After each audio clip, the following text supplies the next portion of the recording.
Welcome to episode 24 of the One and Only Podcast. Today's guest is me. This is my first solo episode, and I first had the idea to do a solo episode a little over a month ago, but I'm not going to lie, I was really scared about it. I've gotten really comfortable with doing an interview format where I've had a guest to rely on for conversation, and was really terrified about the prospect of doing a solo episode. And since I've had guests lined up for the last 4 or 5 weeks, I've just been putting it on the back burner because I'm definitely really good at avoiding stuff that I'm scared of. Well, I reached out to a bunch of people in the last few weeks trying to line up a guest for this week, and they all signed up for dates in August on my calendar. So I've got a lot of great episodes that are going to be coming over the next 3-4 weeks here. But it was just the perfect timing. It makes perfect sense to make this episode here this week the solo episode. And I want to take this opportunity to tell you a little bit why I have chosen authenticity for the concept of the show, what it means to me, as well as share with you my top 4 reasons why it's so important to be authentic. So I have an authenticity workshop. It's called Be You, and the tagline for it is the key to maximizing your potential and a life of fulfillment. I'll say that one more time. Be You, it's the key to maximizing your potential and a life of fulfillment. And when I look at that tagline on the flyer and whenever I read it, I can't help but think, how obvious is that? That the key to a happy life is for me to do my thing and to create my own path and to be true to myself. And while that is so obvious, it's not always that easy. As Mike Robbins, who's the author of a great authenticity book, Be Yourself, Everybody Else is Already Taken, he says and reminds us that from the moment that we're born, from the moment we enter this planet, we're instantly inundated with conditioning and messaging. We've got our parents teaching us what's right from wrong, telling us that we need to go to high school, then we need to go to college, and then we need to start our careers. We've got our siblings, which are telling us how to act, how we can manipulate our parents to get what we want. We go to school and we start interacting with other kids and figuring out how we should act in certain situations, what's cool, what's not cool. I remember coming home from grade school and really wanting a Nintendo and slap bracelets. And then when I got both of those, I hardly ever used them, but I just really wanted them because that's what society was telling me. And as I spew this out here, I'm not telling you anything that you don't already know. But the reason why I'm saying this is there's just so much thrown at us every single day. And I'll go on. We've got the media telling us what's cool, what's not cool. I remember when I was young that I'd see cigarette ads and beautiful people smoking cigarettes, making it look like cigarette smoking was the thing to do. And then later, I found out that cigarettes kill you. And I saw all the pictures of people's lungs who smoke cigarettes. And that definitely kept me away from cigarettes my entire life. And then there's image-related ads and advertising. I look at women. Women for a while were supposed to be really skinny. Now apparently women are supposed to have big butts and we're supposed to drink champagne off of them. Thank you so much, Kim Kardashian. And then it goes on. We get older, we become grown-ups, and we get jobs. And with our jobs, we've got bosses. Some bosses are really supportive and nice people. Other bosses are a-holes. But usually regardless, a boss is going to tell you what to do and exactly how to do it. And we spend so much of our time at work, maybe 9 hours a day or more, of somebody just telling you what to do and how to live your life. Then we've got all sorts of bills to pay and responsibilities and family, deteriorating health. There's just so much that's constantly going on, whether it's the external influences and pressures or the circumstances. And that's what makes it so hard for us to just be ourselves. And that's the whole purpose of what I'm doing here with the One and Only Podcast. So it is an interview format show where I just want to have influential people on who are up to big things, want to make a big difference in the world, and give them the space to share some of their life hacks as to how they get through some of the adversity in their life, some of those difficult situations and circumstances. So I've had a big blast with the podcast going now for about 3.5 months. It's been a lot of fun for me. I've learned so much. I've connected with amazing people, and I've had a blast getting to know you as well, and all of your correspondents here with me and the show. So authenticity is an interesting subject for me because it always hasn't been that easy. I feel like for the first 30 years of my life, I lived a pretty cookie cutter life. I did really exactly what was expected of me. And I actually am grateful for my parents for it. I grew up in a very fortunate environment in Minneapolis, Minnesota. My parents loved me so much. I had an amazing family. I had so many amazing friends. I followed my brother to Emory University in Atlanta, and I fell in love there. And we ended up getting married. We moved to LA. I had a cushy corporate job at Showtime Networks, and I really was living the life that was expected of me. And while I knew that I wanted more, I knew that I wanted to produce content, that I wanted to be my own boss, that maybe I dabble in real estate or have a supporting role in a movie, I just always thought things would just naturally fall into my lap because that's really kind of what had happened for the first several years of my life. But I had a wake-up call about 2.5 years ago, and that is when that marriage came to a screeching halt. Now, we had some rocky times there at the end of the marriage, but I never in a million years thought that relationship would end. I really put my entire identity. It was the most important thing to me in my life, that relationship. So when it ended, I really found myself at square one, at ground zero, asking myself the questions, what am I doing with my life? Who am I? What kind of value can I create for myself and others? And what do I want to do? So I started doing some emotional intelligence work, and that's when I learned about authenticity and really learned that if I want to live this epic life and accomplish all those things that I just mentioned, that I just need to go out there and do it. So that's what I'm committed to. And about 3.5 months ago, I left Showtime Networks. I jumped into the unknown. And here I am with this podcast, the BU Workshop. Went pro with the life coaching. I've been doing it for a few years, but now together with the podcast and workshops, it's my full-time thing. And it's been challenging, but so incredibly rewarding. There's nothing more that I find more fulfilling than supporting other people in their visions and helping people out.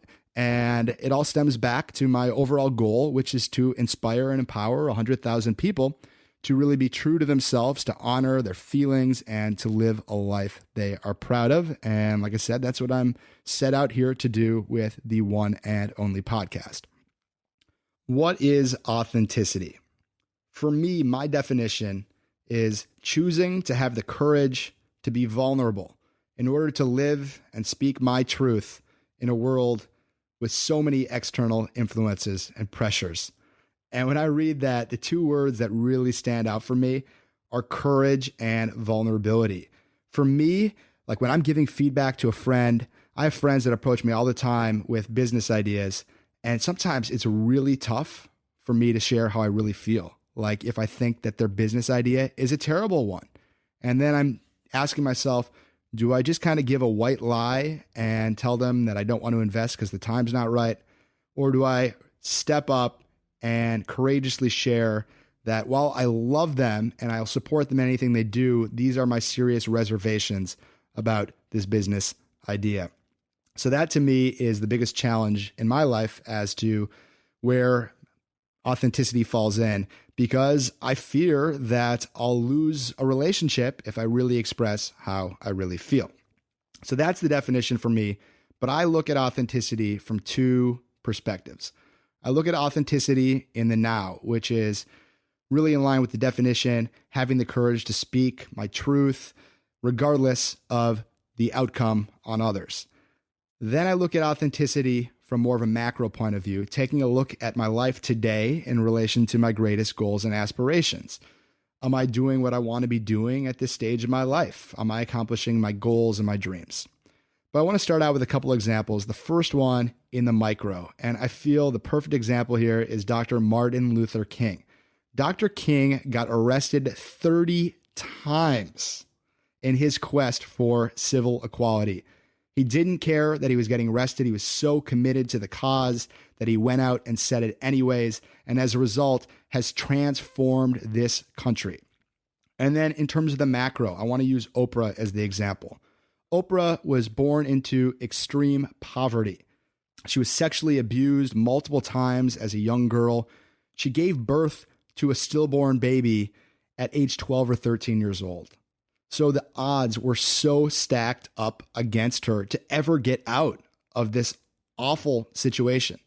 But Oprah was so committed to being the best version of herself, to inspiring, empowering people, that she persevered through those daunting circumstances and has become one of the most inspirational and empowering people in the whole world.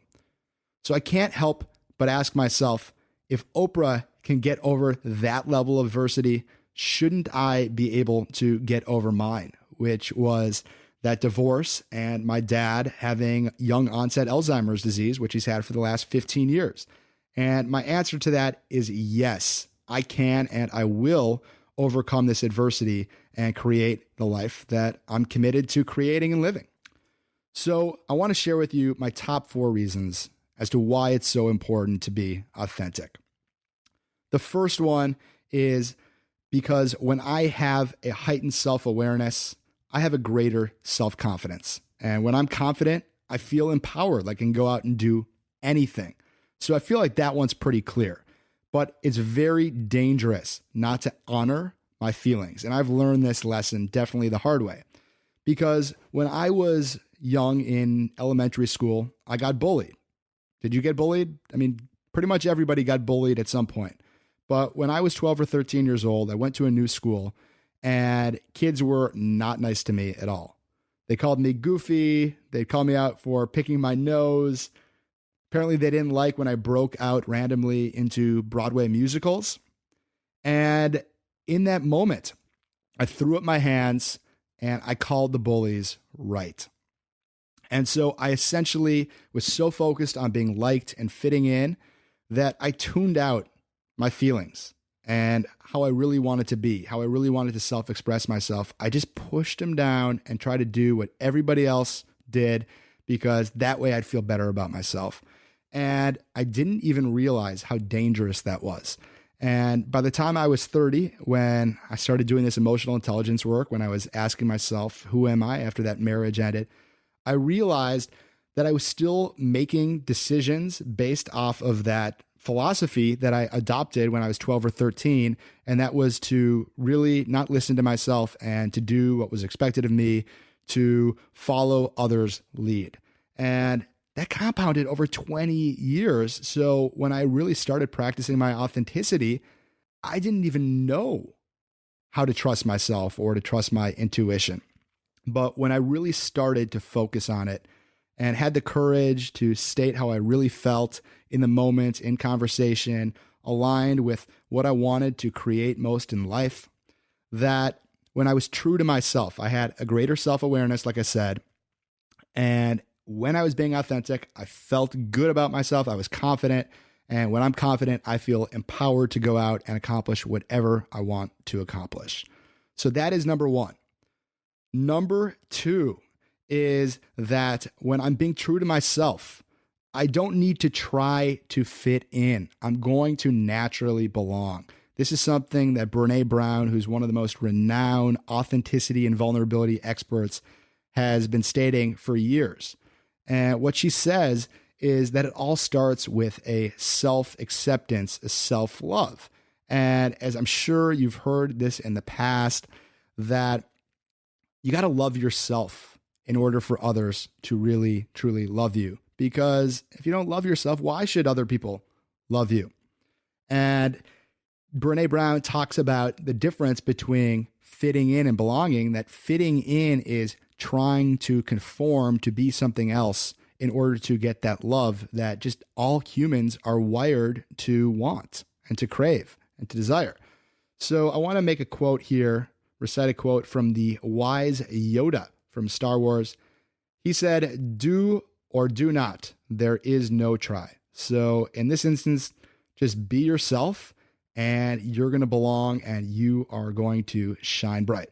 Number 3, in terms of the top reasons that I found to be authentic, is that when I am being authentic in the moment, when that compounds over time, all of a sudden, I have a great chance of achieving my potential and my life is going to resemble exactly what I want to create. So that's where my life is right now. Like I said before, I always wanted to be my own boss. I wanted to be creating my own content. And because I started pursuing my authenticity and took it one step at a time, now all of a sudden, 2.5, 3 years later, I'm looking at my life and I'm like, holy moly, my life looks like everything that I wanted, but even more. And it's pretty dumbfounding for me. So number 3 is, in order to have the greatest chance to maximize your potential and feel fulfilled, it's to really live in sync with who you are and what you want most, and to go out and create it and be the author of your life.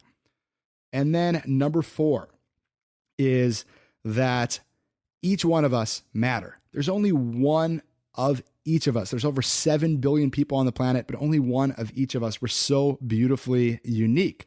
So each one of us matters. And it's really important that we believe that ourselves, as well as we give ourselves to others, because we create immense value for each other when we're being ourselves. And I want to express that and land that point with a couple of examples. The first is through the law of attraction, which is the key ingredient to the huge hit book, The Secret. And that is, if you're seeking something, the key ingredient of achieving it is being it. So if I want more happiness in my life, I got to be happy. So if I'm walking down the street and I'm smiling, I'm having a great day, and I say hello to every single person that I walk by on the street, there's a really good chance that a lot of them are going to be happy, and because smiling is contagious, and they're going to give me a nice friendly hello back. Now on the flip side, anger is also contagious. So let's say I come home from a long day and there are dishes stacked up in my sink and I just go off on my roommate, Jeffrey Chernick. And that's probably likely going to really tick him off and he's going to be angry at me. So tying this back to authenticity, when I have the courage to be open and to share how I really feel, I create that space for somebody else to be real with me. And this has actually been one of the greatest lessons I've ever learned in my entire life. Because while doing the emotional intelligence work, I got some incredible, radical, honest feedback from others. And that is that when I'm in front of a group of people speaking, that I was coming across as scripted or in my head or just obsessed with saying the right thing. And that came across as inauthentic. It came across as a little bit phony. And I got that feedback and I realized they were absolutely right. The words that I was saying didn't match the music in my heart. And that posed me to ask myself the question, why am I so obsessed with being liked? My whole strategy here to get liked is by fitting in and saying the right thing, what is expected of me. But the reality is people just wanted me to be me and for me to be myself and to express how I feel, and that was what they deemed to be most valuable. So I asked myself that question, do I want to be seen and experienced as inauthentic or scripted, or do I want to be me? And the easy answer for me is to be myself. So getting that radical authenticity, that radical honesty absolutely changed my life. And now I am committed to helping spread the importance, the power of authenticity every day for the rest of my life. So those were my top 4 reasons why to be authentic. To go over them, number 1 is the heightened self-awareness when you express yourself, that it creates a greater confidence and overall self-empowerment to accomplish whatever you're set out to accomplish. Number 2 is that when you're being yourself, there's no need to try to fit in. Just shine bright and you'll naturally belong. And then number 3, to have the best chance of maximizing your potential and living a dream life where you're fully fulfilled is to live in synchronicity with who you are and what you want most. And then number 4, that there's only one of each one of us and that we all matter and we create immense value for others when we're being ourselves. So those were my top 4 reasons, as well as a little bit about me and why I'm doing what I'm doing. I want to just encourage you here at the end of this podcast just to continue to check in with yourself. There might be certain areas where you find it very easy to be authentic. There's probably other areas where you find it more challenging. We're all in our own place right now, exactly where we need to be. But my one request is that you just continue to check in with yourself and ask yourself, am I honoring how I feel? Am I being honest with those that I love? Am I living a life that's in sync with what I want most? So thank you so much for tuning in and for spending this time here today with me.